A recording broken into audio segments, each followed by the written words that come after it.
নিজের পকেটের টাকা মানুষে আলাদ দেওয়ার পর যখন সেই টাকা ফেরত চাইতে যাই, তখন তাদের কথাবার্তা আর তাদের মুখের অঙ্গভঙ্গি দেখে মনে হয় যে না, আমি তাদের কাছে অনুদান চাইতে গেছি। কিন্তু ভাই, আমি তো আমার টাকা ফেরত চাইতে গেছি, সেই টাকা দিতে গিয়েও তাদের ভাল লাগে না।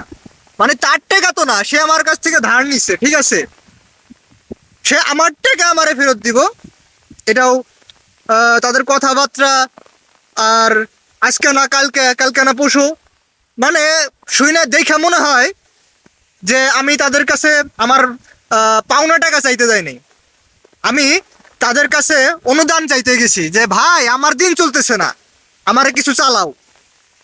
আমি মনে হয় তাদের কাছে অনুদান চাইতে গেছি।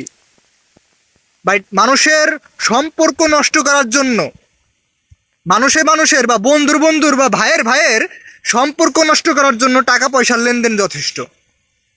আপনি এমনি দেখবেন সম্পর্ক ভালো আছে, যখনই সম্পর্কটা টাকা পয়সা ভিত্তিক হয়ে যাইব, যখনই আপনার সম্পর্কটা দেখবেন যে লেনদেনে জড়াই যাইব, তখন সেই সম্পর্ক আপনি টিকায় রাখতে পারবেন না।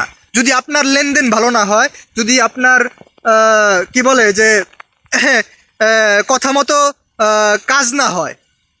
তাই আমি বলি ভাই, এই পাওনা টাকা যখন চাইতে যায় মানুষের কাছে, বা যে কেউ এরকম অনেক আছে যে আপনি একজনের টাকা হলাদ দিছেন, আপনার টাকা আপনি চাইতে গেছেন, তখন তাদের কথাবার্তা শুই না আর তাদের আচার ব্যবহার দেখে মনে হয় যে না, আমার পাওনা টাকা আমি চাইতে যাই নাই, আমি তাদের কাছে অনুদান চাইতে গেছি। এটা খুব দুঃখজনক একটা বিষয় ভাই।